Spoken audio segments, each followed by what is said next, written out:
So we're here in Unit 18 for our Science Week event, which is called Smalltalk.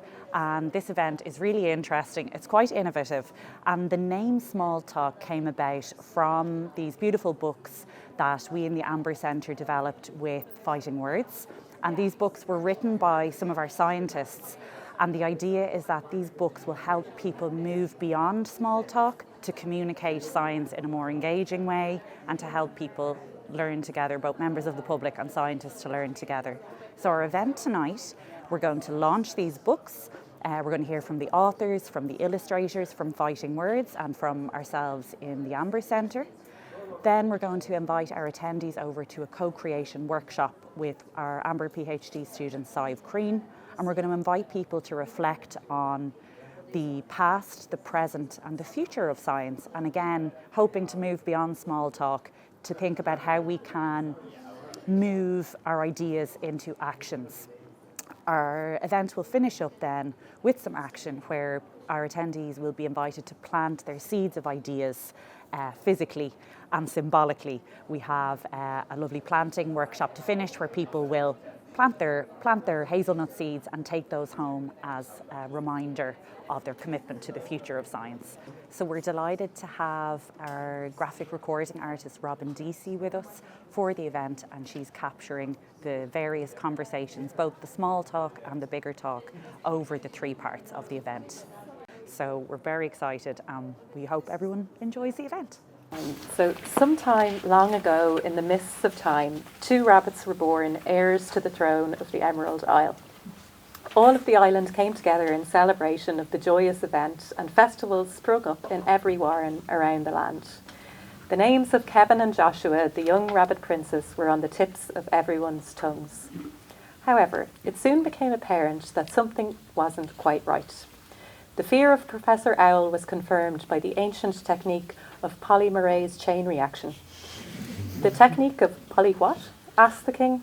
A polymerase chain reaction, or PCR, is a magical analysis where I take small sections of rabbit DNA. I place it on a stone, add some magical chemicals. It had the look of a clock. Bob thought perhaps it was broken. He was the kind of boy who liked everything just so. And this clock did have a queer, broken look to it.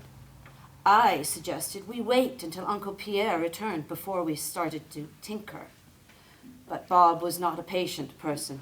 The clock was under a glass cloche, a glass cover in the shape of a bell. Cloche is French for bell. Remember the children's book? He lifted it off and reached for the clock, and at that very minute he disappeared. What had happened? I called for our uncle. I called again, louder. I was panicking. Then I thought perhaps Bob was playing a trick on me. I went over to the clock. I went to move it to see if Bob was hiding behind it. Suddenly I felt a whoosh of air below me, or was it above? I was moving quickly like one does in a dream. Then thump! I was on the ground as if I had skidded off the edge of a slide, having descended. What's always really interesting about any of these projects, and particularly my experience with the children, they come in and we mentor them in writing a story, and we've no idea what that story is going to be, and I have to illustrate whatever they come up with. So the process in a way wasn't dissimilar here, because we sat with the guys. They were so into the project and so joyful and enthusiastic about it that the thing started to grow and grow, and then I mean, we had no idea that at the end of it we would end up with two full stories, but what was lovely about it is that then to take those stories and draw some of the content. So in a sense, the process was not dissimilar from working with the children like that. So the surprise really is always, what are we going to have to draw? And it's great to get your head around that.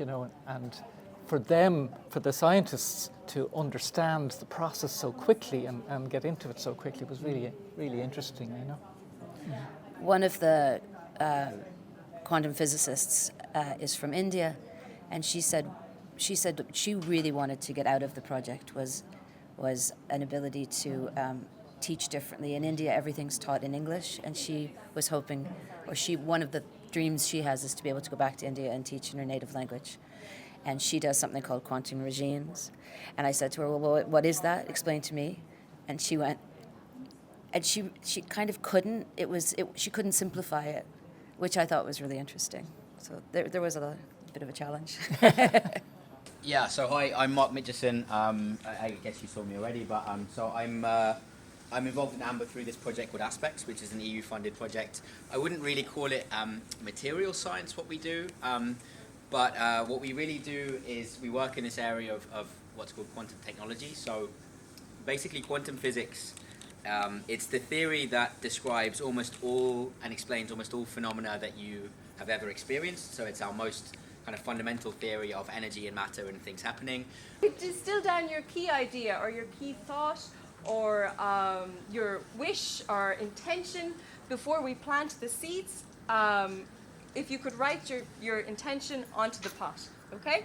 And then it had a beautiful picture of like an atom, which is completely inaccurate, as I later learned. But it was You're not broken. We'll check it. Thank you. No matter at all. But I love this concept of the urban garden, the urban green. Yes. And I really think we're going to see more and more of it. So Yeah, absolutely, and it would be great. It would be great if we could, and I think that feeds into the theme of today as well. That we are planting, we're trying to regenerate in that sense. Thank you very much. Thank you. We think it's really, really important to listen to the voices of the local community and the local people, because it's their lives, the science that we do here in Trinity College or in Amber, it's their lives that it will impact, and we really want to hear their voices and their thoughts on what we do.